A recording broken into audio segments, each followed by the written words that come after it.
Donkey fans are সালার ফ্যান্সের মধ্যে ঠিক তেমনভাবে লড়াই হচ্ছে যেমন লড়াই হচ্ছে সন্দীপ মাহেশ্বরী আর বিবেক বান্দ্রার মধ্যে। আর তুমি যদি না জেনে থাকো সন্দীপ মাহেশ্বরী আর বিবেক বান্দ্রাকে, তাহলে এর দুজনে হচ্ছে মোটিভেশনাল স্পিকার। এন্ড এর দুজনের মধ্যে ঠিক ওয়ার্ল্ড ওয়ার স্টার্ট হয়ে গেছে, যেমন ওয়ার্ল্ড ওয়ার স্টার্ট হয়ে গেছে ডঙ্কি ফ্যান্স বা এটা বলা যেতে পারে শাহরুখ ফ্যান্স আর প্রভাস ফ্যান্সের মধ্যে। আর সোশ্যাল মিডিয়ায় এতটা নেগেটিভ রিভিউ ভর্তি হয়ে গেছে এই দুটো মুভি নিয়ে, যেখানে সালার ফ্যান্সরা ডঙ্কিকে বলছে ডঙ্কি হচ্ছে 2023 শাহরুখ খানের সব থেকে ঘটিয়া মুভি, আর সেখানে আমাদের শাহরুখ ফ্যান্স মানে ডঙ্কি ফ্যান্সরা বলছি সালার হচ্ছে ডাইনোসর ট্যাটলি। তো এইরকম ভাবে নেগেটিভ রিভিউ ছড়িয়ে গেছে চারিদিকে সোশ্যাল মিডিয়ায়, যে লোকেরা কনফিউজ হয়ে গেছে যে আফটার তারা দেখতে কোন মুভিটা যাবে। কারণ আমি কাল যখন ডাঙ্কি দেখতে গেছিলাম, তার ডাঙ্কি দেখার আগেই আমি জানতে পেরেছিলাম ডাঙ্কি নাকি খুব একটা অ্যাভারেজ মুভি, একটা টোটাল ঘটিয়া মুভি, রাজকুমার জানি বা মুভি বানাতে পারিনি। সো আমি জাস্ট ভয় পেয়ে গেছিলাম যে সত্যি কিরকম হবে। বাট আমি সবসময় বলবো যে মুভিটা না দেখে কখনোই জাজ করা উচিত না। সবে যে তুমি যদি সালার না দেখে নেগেটিভ রিভিউ শুনে সালার না দেখছো, তুমি সেটা একটা বড় ভুল করো। সো ভাই welcome back to my channel. আর আমি ফাইনালি দেখলাম সালার মুভিটা।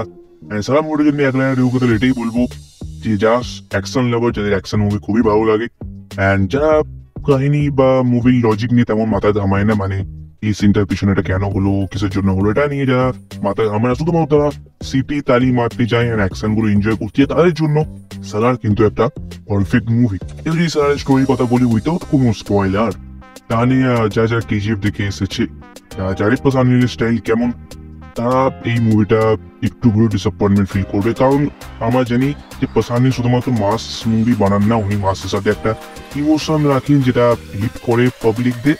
বাট সারের বেলা সেটা হয়েছে কিনা সেটা আমি পরে আসছি, আগে স্টোরির কথা বলে দিই।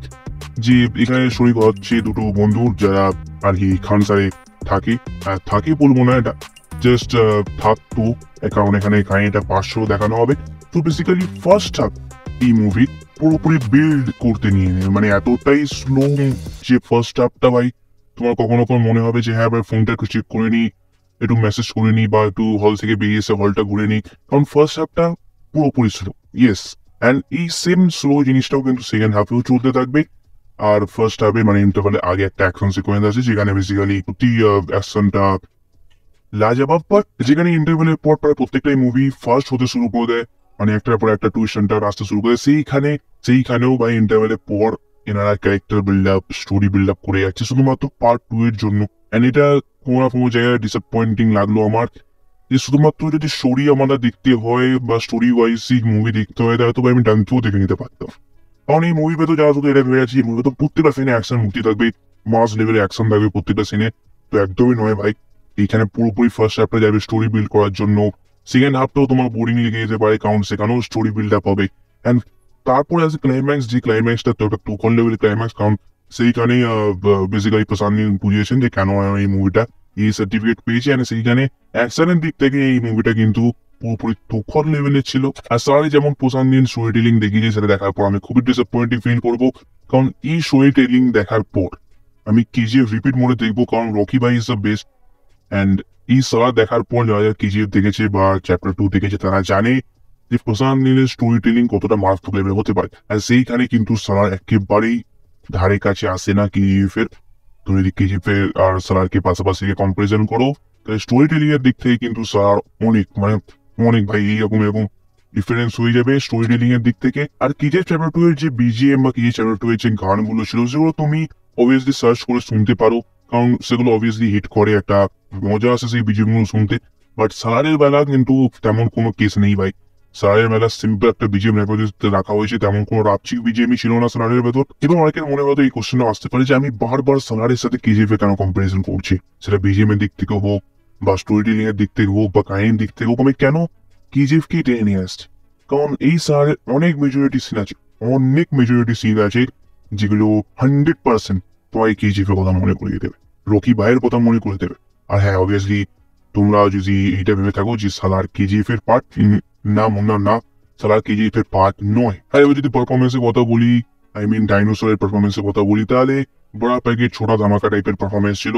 কারণ ফার্স্ট হাফে প্রভাসকে কটা ডায়লগ দিয়েছিল, তুমি হয়তো হাতে গুনে গুনে নিতে পারবো কতগুলো ডায়লগ দিয়েছিল।